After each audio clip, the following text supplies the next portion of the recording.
Oh, it's a pleasure to be here. What a wonderful day. It's inspiring. I was saying to my good friend Adam that it's even before I worked for IOCC, it's always exciting to be with people of like mind, within our faith. So it's always encouraging, and you always learn something. And I've been with IOCC 7 years now. I always like to tell a little bit of my background. I was what do they call a CEO? I used to go to church for Christmas, Easter.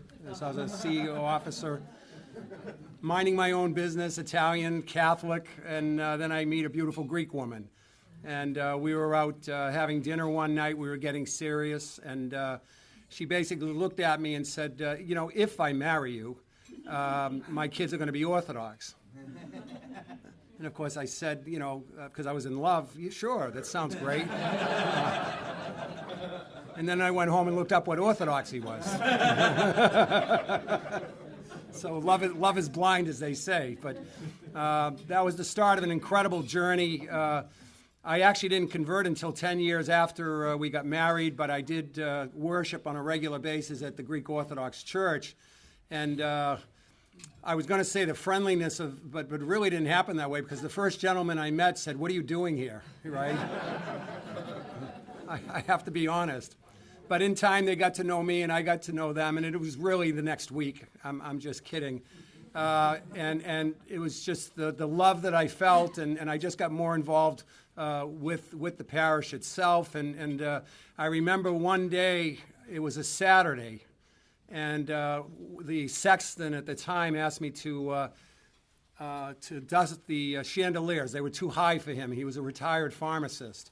And he says, "Louis, can you do me a favor? Easter's coming. We usually do a general cleanup of the church." So here I am up in the rafters, 15, 20 feet above the ground, and I'm looking, and it's quiet, and there's no one else in the church. And I said, "What am I doing here? It's a Saturday." I wasn't even in church on Sunday in most cases.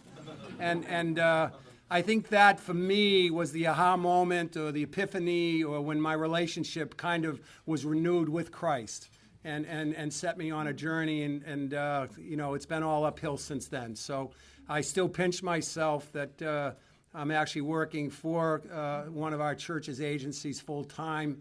It's been 7 years. I had my own business for 29 years, actually, and had a calling to do something more full-time for the church, and here I am. So it's just incredible. So with that, what's it been like as a development officer? So development officer, I remember when I got hired, because I had my own business, and basically it was full commission. I mean, it was literally, there was no salary. Everything that I did was on a full commission basis. And I remember speaking to the director of development at the time, and I said to him, I said, "As long as you don't treat this like a business and talk to me about numbers and goals," I said, "you and I will get along fine." I said, "because this is a ministry for me. This is something much bigger than just numbers. I know as an organization, we need to run IOCC as a business. I mean, we do have to have goals, et cetera, but the motivation for me is Christ." And I said, "We'll do fine."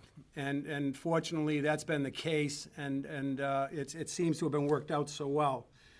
I just want to share with you, and this is a secret, so everybody that's listening online and everything, it's going to be our 25th year next year, which is incredible. We started in 1992, and we actually came up with a tagline. You need tagline now for your digital marketing and all of this. And I'm going to share it with you now. It might be a little premature, but we're getting close. It's November, right? Inspired by faith, driven by purpose. What a beautiful thing. We spent a bunch of dough to come up with that as well, right? So I guess we have to like it. But I'm actually quite moved by it. But I'd like to just read from John 3:18. "Let us love not in word or speech, but in deed and in truth." And of course, I want to touch on what is truth. And of course, that is Christ. Everything that we do is about Christ. It's also about the church, knowing who he is and being there for him and working through him. And what do we mean by indeed?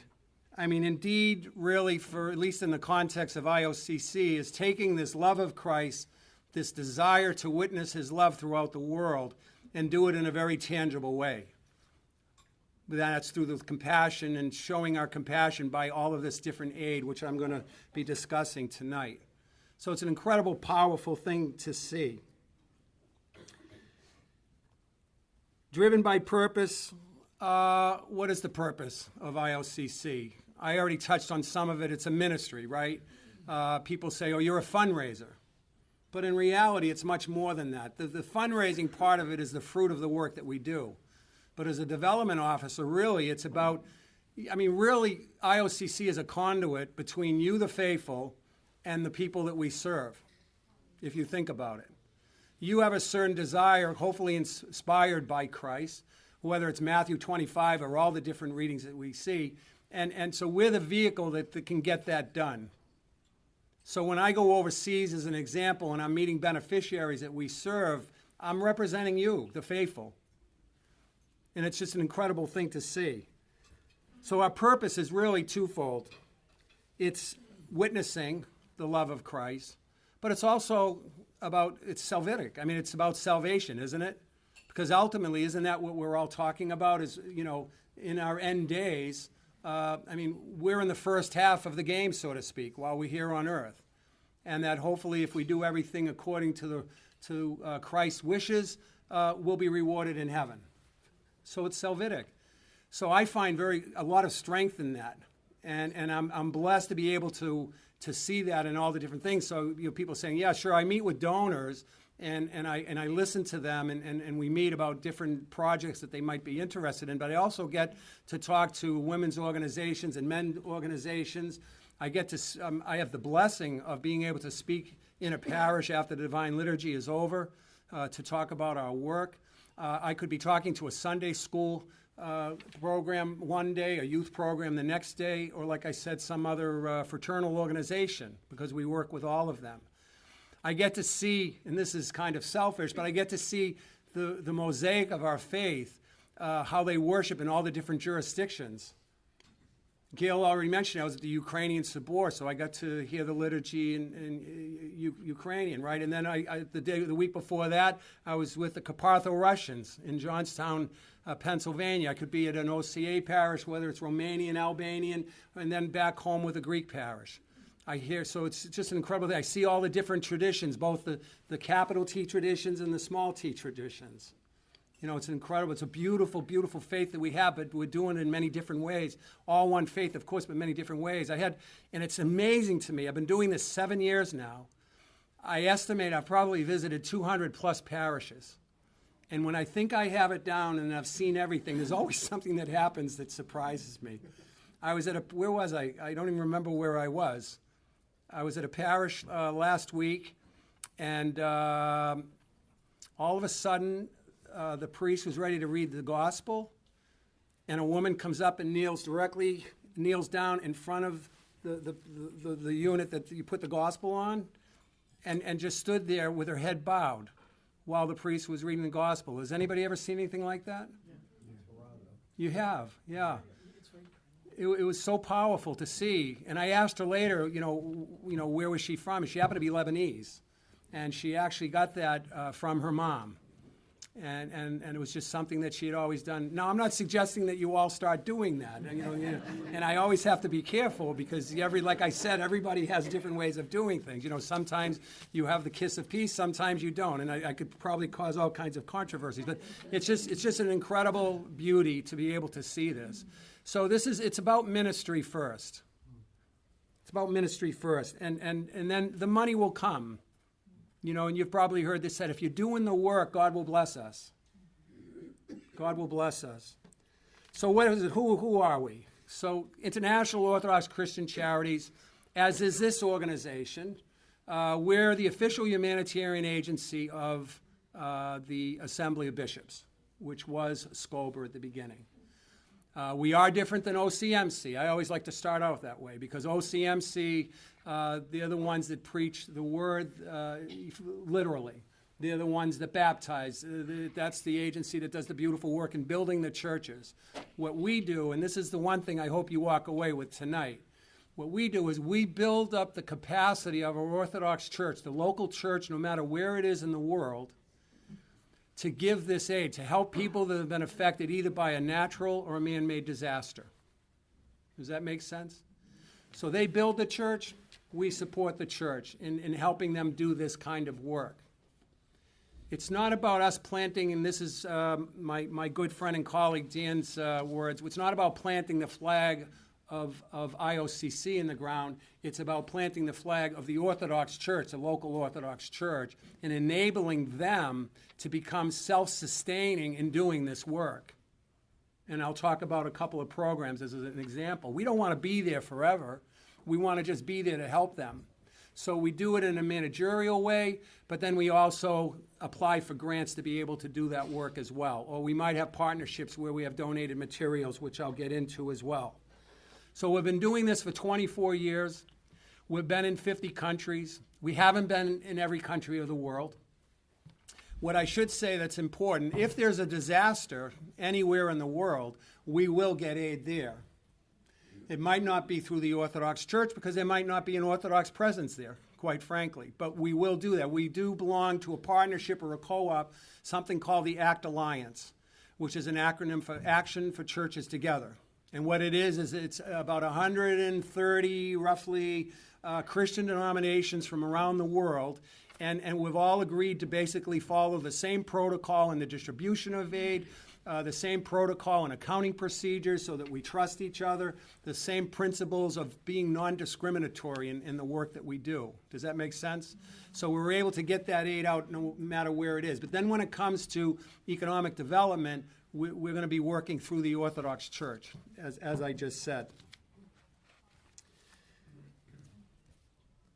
Speaking of Christ, it's through Christ's incarnation that value is given to the human person. And I say that, and it's Dr. Jenkins this morning, when he was talking about his work in Afghanistan, about as a medical doctor treating the enemy as much as the American soldiers as well, and think of how powerful that is. Well, we do the same thing. Our aid is distributed in a non-discriminatory way because we view everybody in the image of Christ. And that's a very powerful thing. I've actually had people come up to me, quite frankly, and criticize me with our work in Syria. Syria is our largest program yet. In the last 5 years, well, I should take a step back. We're one of the only humanitarian, think about this, as an Orthodox institution, we're one of the only humanitarian organizations that's doing work in Syria right now. And I always like to, kiddingly say, and it's not because we're smarter than anybody else, it's because we had a presence there before. Because during the Iraq campaign, all the Iraqis went into Syria, and they overwhelmed the school system and the infrastructure, and so we got involved there. So we had a presence there. We had an office there. So when this latest chaos in the sectarian war broke out, we were there. So it's been, in a sense, an incredible opportunity for us as Orthodox to get in front of some of these large grant people and let them show them what we can do. Because we're relatively small. In 2015, we distributed $50 million in aid. Now, that's a lot of money, but Catholic Relief Services probably distributed $500 million in aid. But keep in mind, there's only 2 million of us in the United States. Okay? I don't know how many Catholics there are, but there have to be, quite a few, right? So, we're not doing bad, right? So over 24 years, we've actually distributed over $500 million in aid, which is an incredible blessing. So in Syria itself, in the general region, we work in Lebanon and Jordan. We've distributed up to right now over $118 million in aid, which is just phenomenal. Yes, okay. We do work in the Balkans, Bosnia. It's late, so I'm actually reading it. I actually know this by heart. Romania, Ethiopia, that's actually where our headquarters is in the African continent. Uganda, Cameroon. I met Dr. Chris, who's going to be spending some time in Cameroon. Blessings to you. We've done a lot of work there. Greece, who would have ever guessed that we would distribute over $25 million in aid since the financial crisis just a few years ago. It's just amazing. Romania, Jordan, Lebanon, Syria, Iraq, Jerusalem, West Bank, and Gaza, and then here in the United States, which I'm going to talk about. What is it that we do? I'll just give you some general. Health and nutrition is a big part of what we do. We supply medicine. We offer medical treatment, psychosocial support, especially for children that have been affected by the war, child protection. We work with people with disabilities. In education, remedial classes, we offer tuition. We've supplied uniforms. In some countries in the Middle East, if you're a refugee and if you don't have a uniform, you don't get to go to the public schools, as an example. Vocational training, WASH projects, which is water, sanitation, and hygiene. We do the dirty work. You know, when you set up a refugee camp, you need a latrine. You need a source of water. I think any kind of basic assistance, food assistance, renovation of living quarters, shelter, long-term, short-term, you know. Generally speaking, what happens is we have some very dedicated and talented professional staff, our program people, and what we do is we go in and we basically do an assessment.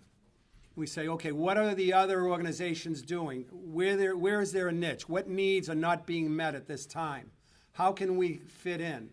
And then we search out and we'll say, what monies are available? Now, we get monies from many, many different sources. The United States government, we get it from the USAID, for instance. We get it from the Department of Agriculture. But that ACT Alliance is an example. We get money from Finn Church Aid, Norwegian Church Aid, many different areas where we do certain projects. So we assess the situation. We say, what is the niche? What can we do? One of the things about IOCC that's important to note is we're not going to go into an area and just do some work just to say that we did it and then kind of leave. All of the offices we have, our strategic plan is to have a long-term commitment to that area. So that's why we're not in South America right now, as an example. Would we like to be in South America? Of course. But we want to make sure that we have a long-term presence there and we have the available funds.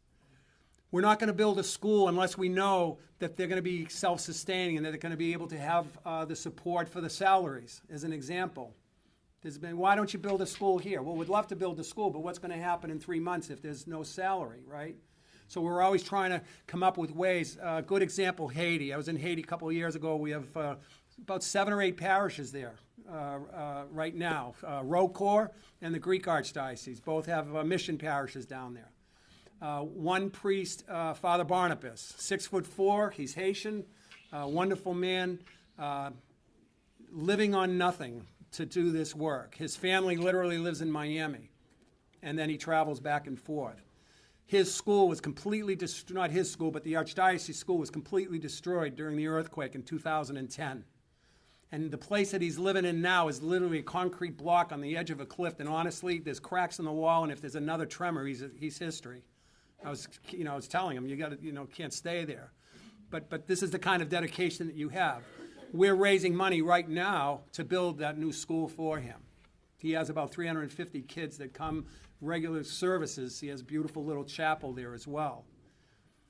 Then you have the Rocor, which is incredible. They have a school for the handicapped. They got about 300 kids that come there, and tragically, their priest died just about a year ago today. I remember it was in November, Father Gregor, 57 years old, left his wife, Matushka Rose, who's still there working, and there's fortunately one other priest there who's doing some incredible work. I've got some private money which has helped build them a school as well, and we're still in the process of doing that. So Haiti's incredible. So and then tragically with Hurricane Matthew, as you know, everything west of Port-au-Prince just got wiped out. We have Mark Ruin, one of our senior program staff, is going down there. If he isn't there now, he's going down soon to assess the situation. But my understanding is at least 4 churches, 140 mile an hour winds. As you can imagine, there's not a whole lot left. So they have some work ahead of them down there as well. Romania, I was having a conversation with someone earlier. We had a wonderful program there a couple of years ago. $3 million grant. We went in there and literally taught the church, because the church had been smothered under communism. And they didn't have a social service program. So we literally went in and set up a whole social service program for them so they could give care to the elderly. Substance abuse management, and not only did we set that up, but we also taught them how to raise money and the accounting principles so that, again, they would be self-sustaining. And I actually got off track. In Haiti, one of the things that we're thinking about, because I was talking about the schools with Father Barnabas, one of the things that we want to try to do is to incorporate a bakery within the school to help him pay for himself and the staff. That's where I was actually heading with that, with Haiti. So this is the kind of thing that we do. Is it always available? No. But at least that's usually part of our goal. I was blessed to visit Lebanon and Jordan this past spring. And because we talk about all these numbers, $500 million and all that, but it really comes down, when we're talking about the image of Christ, it really comes down to the people and the face-to-face. And I heard some wonderful things today in respect of that. Just to be quiet, to companionship, to befriend people, just to be there. And I find that this very, it humbles you, as most of you know, because you're in the profession. Listen, I'm a guy that was a salesman for many years in my own business, so this is all relatively new to me. But to sit with a family, an Iraqi Christian family, whose son was murdered on a Muslim holy day because he happened to go shopping that day, and I'm holding his picture. He was 24 years old, and to sit there face to face, and they're sharing this information with me was just life changing. But what was very special about it, and this is the point I want to make, is that when I became comfortable with them, I asked them, how did this affect you with your faith? And I heard the same thing that the doctor said this morning, is that's the only way I got through it. And the husband, Edmund, looked at me and said, I would die for Christ, with tears in his eyes. And this is a guy that lost his son that way, in this horrific way. And here they are, they're refugees, and this is what happens with refugees. They leave the country with whatever is on their back. Sometimes they have some cash, sometimes they don't, because they might not have had time to get it. And they end up in a refugee camp. One refugee camp that I visited in northern Lebanon, Zahatari, 100,000 people. I was talking to the clinic there, the medical clinic there. He was there from the very beginning. After 5 years, he's just now getting compassionate burnout. I mean, I don't know how he did it. But he remembers when 10,000 people basically showed up at the doorstep and they had to figure out what to do with them out of nowhere when the war first started. And now that facility has grown to 100,000 people. IOCC was very involved with that, with water containment systems, latrine systems. When I visited there in April, we had a program on anti-lice treatment, lice treatment, teaching the residents their proper hygiene, for their children, as an example. So now you have 100,000 people. So now they go from here into that, and then if they're fortunate, they're put on a list for the UN, and some of them are able to get out, some aren't. Some get sponsors, some don't. The wait can be sometimes weeks, sometimes it can be 3 years. There were people there for 4 years that weren't able to leave yet. And then sometimes you just pick up and you leave. And those are the stories that you saw 2 summers ago when people were paying $2,000 to get on a rubber raft from Turkey to get into Europe so that they could end up in an industrial country like Germany. But then they got so far and the border was closed. Now what do you do? So we're working with them as well in Greece, in Serbia, in those areas. There are many, many programs going on there as well. But while I was in Lebanon, so here I'm with this beautiful family, and the point I was trying to make is, the picture of the Theotokos was on the wall. They were obviously Iraqi Christians, and you could feel the presence of Christ there with their words. It was very, very powerful. But I can also tell you that the next hour, I was with a Muslim woman who lost her husband in the war as well. And I could also feel the presence of Christ there. And I've been sharing this for it was just something very special about it. Did I actually pull out a gospel? No. Did she know that I was from International Orthodox Christian Charities representing every of the faithful in America? Yes. And it was a very powerful thing to see, because what is it? It's about love, it's about compassion, and that's stronger than any words that we could possibly say. So that was a very powerful thing to see. And that happens over and over and over again. And that's what I was hearing from everybody. We're a bridge. We're not building the moats. I'm not going to say a wall, because I think we've heard too much of the wall lately, maybe. I don't know. And I'm not saying that because I'm picking any one of the candidates either. So that wasn't a political statement. But we are building bridges. It's a beautiful thing. And the clergy in the Middle East say the same thing. The Patriarch John says the same thing. We have to show love and compassion in the face of adversity. I met these, it was interesting because while I was in Jordan for 1 week, and then the week in between I stopped by Balamad, which is a beautiful monastery, which is where the Antiochians, that's where the Patriarch has his residence. And I just wanted to go to church. It was in the middle of Lent. It was a Sunday of the Cross. And I just wanted to go to church, and then Monday we were going to go visit other sites in Lebanon. So what happens, I ended up meeting 6 young Syrian refugees. I was up till like 3:30 in the morning, and I felt like I was in college just hearing their stories. And I'm not going to get into the details. You've seen it on the news, the murders and everything else. I mean, it's just the loss of hope, the loss of hope. But IOCC, within our work, is giving people hope, even if it's just temporary. And that's part of what we're doing here. So, I mean, international, I could go on for 4 hours, and I am going to open it up for questions. So if you have questions, we'll do that in a minute. I did want to talk about the U.S. program as well, because a lot of people don't realize that we have a very active U.S. program. Father Theodore, who's not here now, but he was with us today, many of you might have met him from Missouri, is one of our frontliners. As Gail mentioned, I'm one as well. And what we're doing, there's a couple of things that we're doing. We've all been trained in what we call critical incident stress management. Most of the people that we have are clergy, but we also have a lot of lay people. We are expanding the program. We have probably about 100 people right now who are strategically located across the country. We basically follow the FEMA, regions. There's 10 regions. And what we do is, after a disaster, we will deploy them to do a couple of things. They will go in and give, first and foremost, emotional and spiritual care.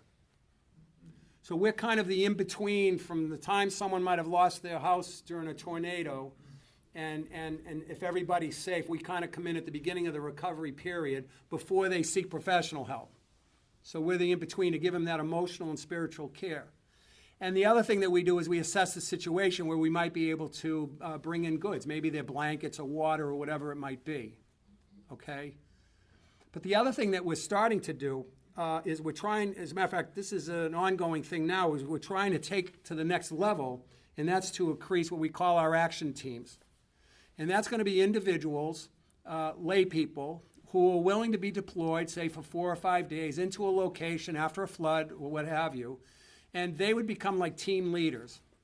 And in that case, we're not going to be looking for clergy as much or medical professionals, but people maybe with an engineering background or project management background or maybe building background.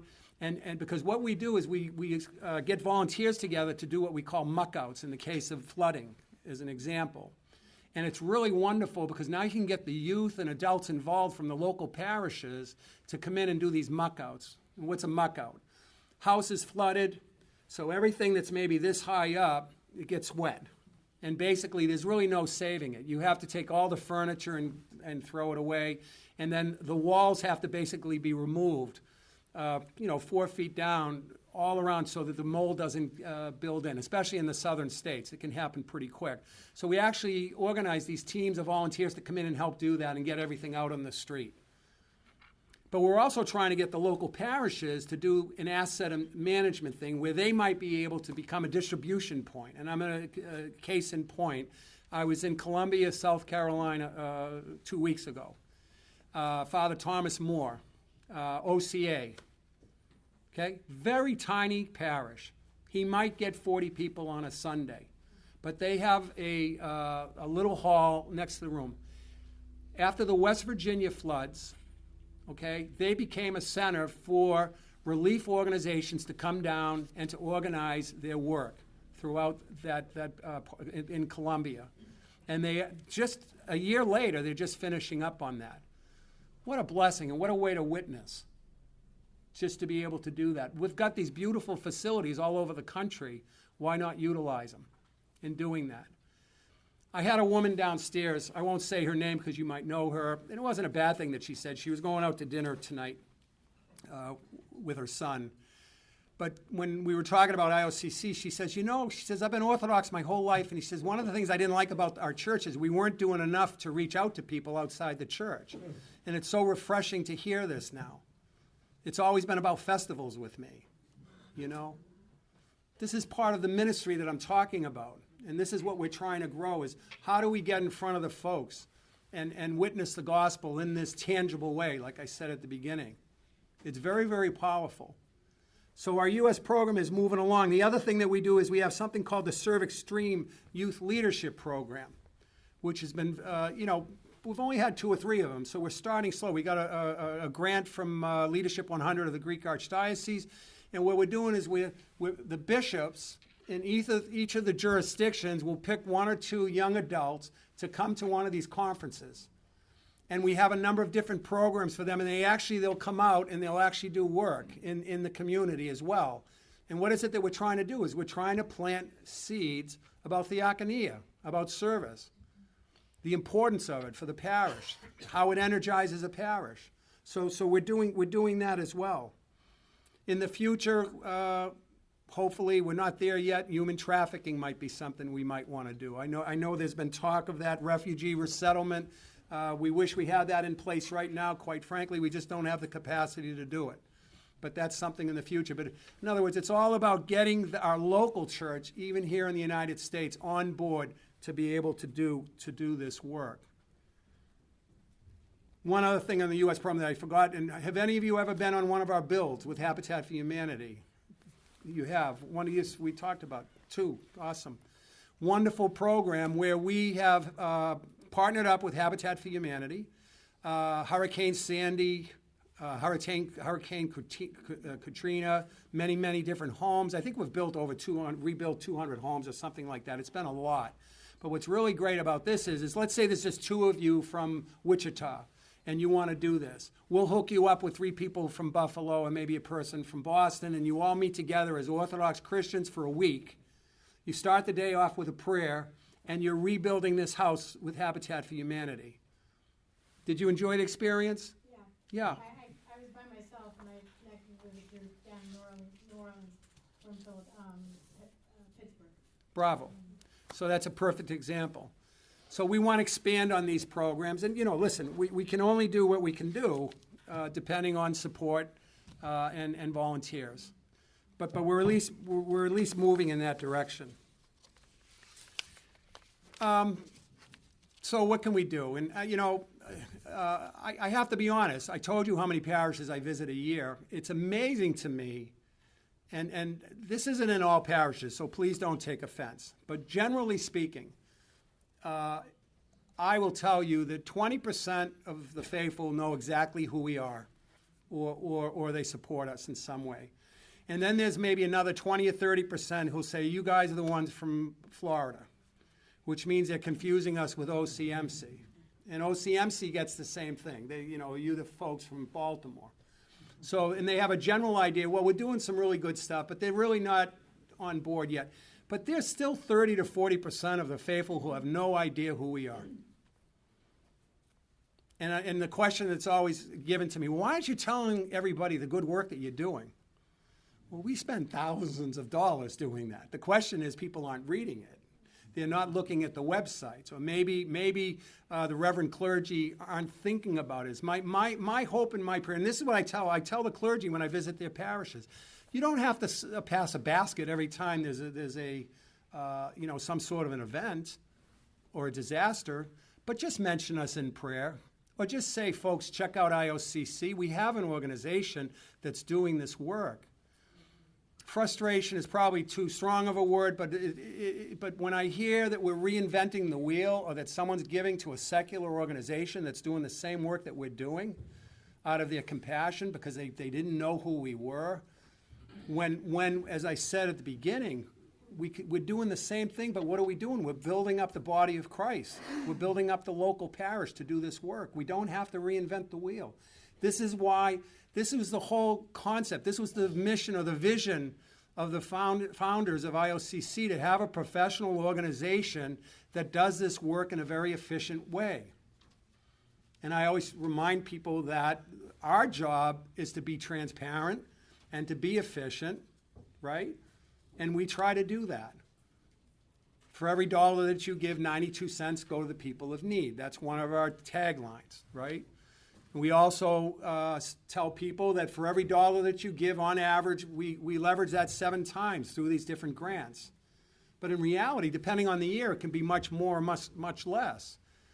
I mean, I'll give you a couple of examples. I always like to tell this story. When the Greek crisis started, I went to a HEPA, which is a men's organization within the Greek church. And they were thinking of putting together some sort of a program. I said, we can help you out here. So we have a program where we work with an organization called MTI. They're out of Portland, Oregon. And what they do is they collect donated medical supplies from large manufacturers in the United States. So they have an overhead. They're a nonprofit. You know, we investigated them. So what we're able to do is we're able to partner up with them. So, and this is a specific case. So we have a hospital, HEPA has a hospital, they own a hospital in Thessaloniki. It's got about 600 beds. And so we actually go to MTI and say to them, all right, how many what do you have for inventory this month that we could ship out to Greece? So they give us a very detailed list. Our staff member sits down with management at the hospital in Thessaloniki and says, this is what we can get you. Now, we don't want to just send them stuff to send stuff. We want to make sure it's going to be used. That's part of our, our protocol to make sure we're being efficient. So we sit down and they check off a number of things. We can't guarantee everything, but it gives us a general idea of what they need. We bring that back to MTI. So we then ask for, from a HEPA, about $20,000 to $23,000. So that $20,000 to $23,000 goes toward procurement costs for the nonprofit, so they can keep their lights on. But it also includes freight and duty to ship it from Oregon to Greece, which is probably about $8,000 to $9,000 of that. And then there's a percentage for IOCC for our staff, maybe 10%, 8%, something like that. So for $23,000, we're able to load up a full 40-foot container, truckload, the ones that sit on the ships. And the value of that could be anywhere from $650,000 to $900,000.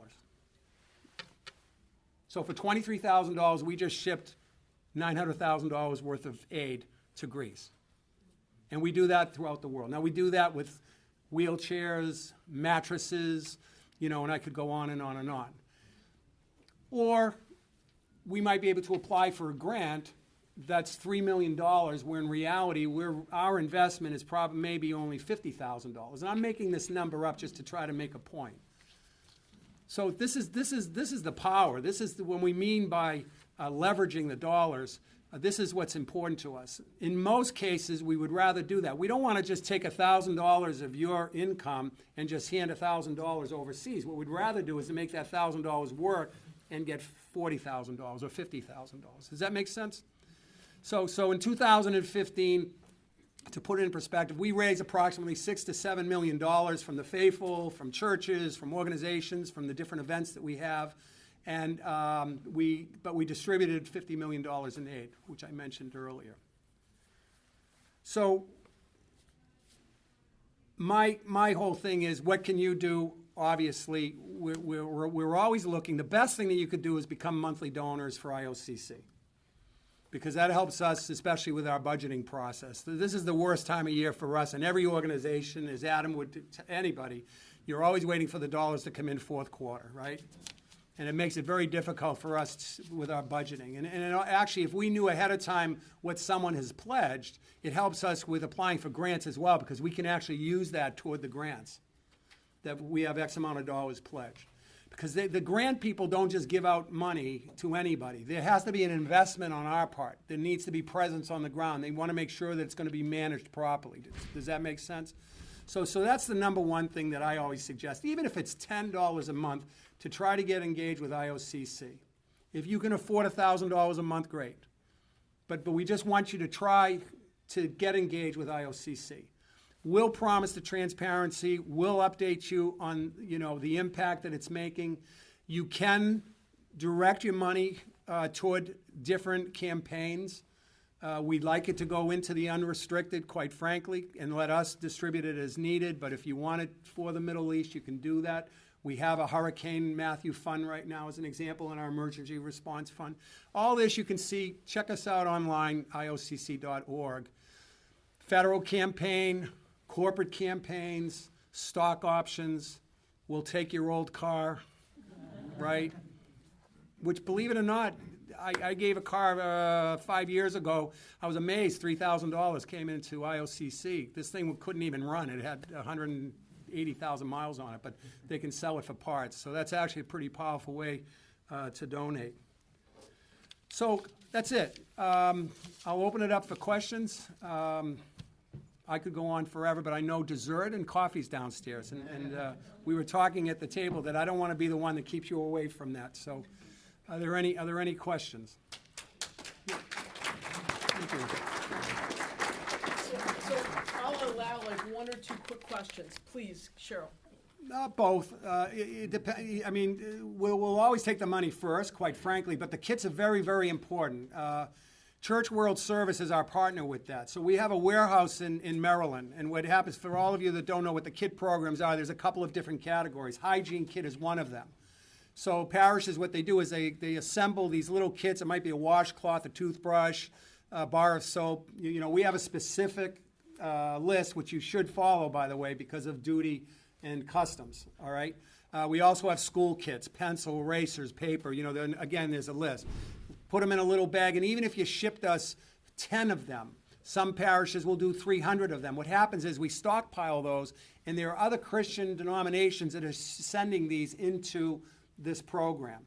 So they stockpile these, and then we're able to pull them out at any time in an emergency. And we ship them all over the world here in the United States. It's an incredible program. And I will tell you without doubt that we probably only donate or submit or contribute 10% of what we actually pull out.